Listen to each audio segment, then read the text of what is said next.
Shalom jemaat yang terkasih di dalam Tuhan. Judul renungan kita hari ini adalah menghadirkan Kristus melalui perkataan.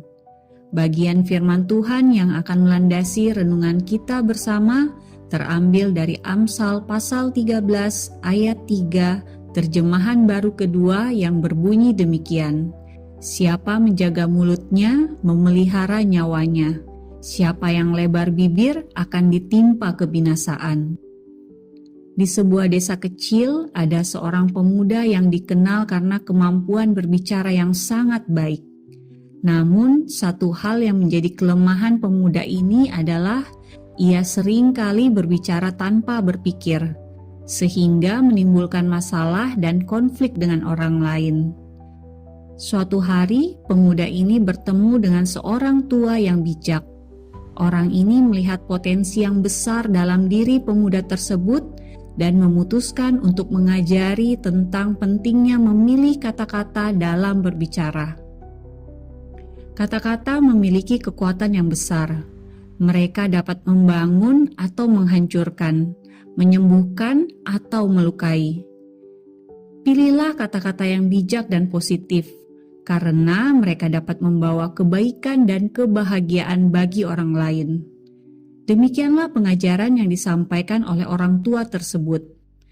Dan hal itu dipahami oleh pemuda tersebut dengan baik, dan ia berusaha untuk mengubah cara berbicaranya. Pemuda tersebut mulai berpikir sebelum berbicara dan memilih kata-kata yang bijak dan positif. Dengan ketekunannya melatih kemampuan berbicaranya, pemuda itu menjadi orang yang lebih bijak dan disukai oleh orang lain.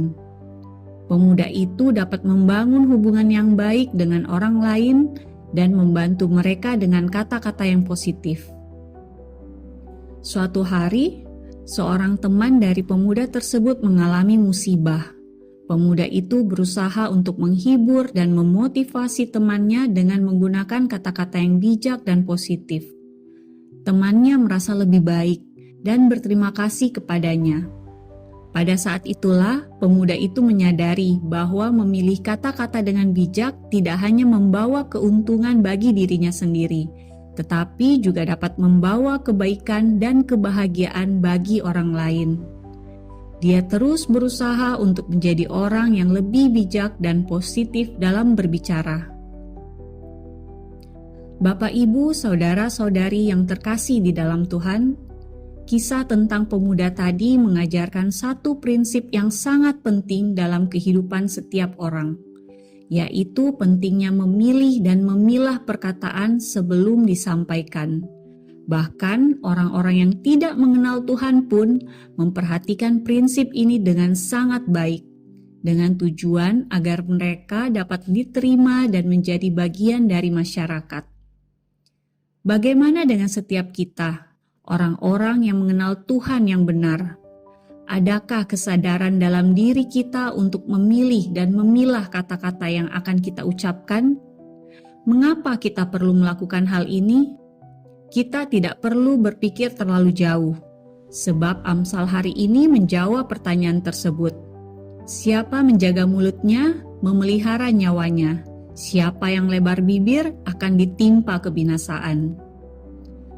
Menjaga kesaksian hidup kita melalui perkataan adalah sesuatu yang penting, sebab sama seperti kisah pemuda tadi, walaupun hanya fiksi belaka, mengajarkan bahwa perkataan, baik yang baik dan maupun yang jahat, dapat mengubah kehidupan seseorang.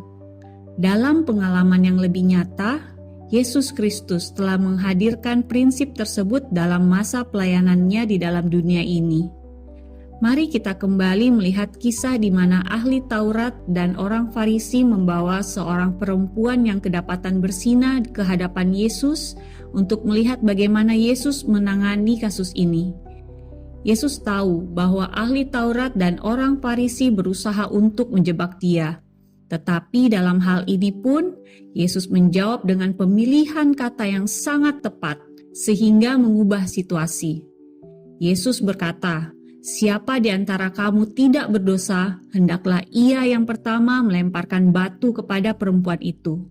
Setelah berkata demikian, Satu persatu dari ahli Taurat dan orang Farisi itu pun meninggalkan Yesus dan perempuan itu. Dan Yesus mengakhiri percakapannya dengan perempuan itu dengan berkata, "Aku pun tidak menghukum engkau. Pergilah dan mulai sekarang jangan berbuat dosa lagi." Kata-kata yang dipilih oleh Yesus berkuasa dalam mengubah situasi dan juga mengubah kehidupan perempuan pezinah tersebut. Dan sebagai umat pilihan Tuhan, kita dipanggil untuk meneladani Kristus, salah satunya dalam hal perkataan.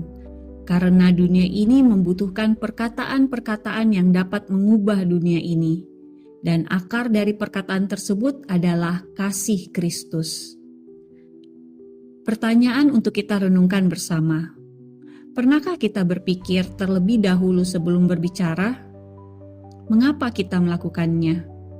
Adakah kita membagikan kasih Kristus melalui perkataan kita? Mari kita berdoa. Allah Bapa yang kami sapa dalam Tuhan Yesus Kristus, kami bersyukur karena Engkau telah memilih untuk menyelamatkan kami dari dosa dan pelanggaran kami. Hidup kami hanyalah untuk-Mu saja. Namun, dalam pergumulan kami di dunia ini, kami sering lupa dengan tujuan hidup kami. Kami menikmati anugerah yang Engkau beri, tetapi kami lupa untuk membagikannya kepada sesama kami. Ingatkan diri kami tentang panggilan kami. Ingatkan diri kami untuk membagikan kasih-Mu melalui tutur kata kami. Biarlah nama-Mu yang ditinggikan dan dimuliakan. Amin. Demikianlah renungan kita bersama pada hari ini. Kiranya kita boleh terus bertumbuh setiap hari di dalam Tuhan.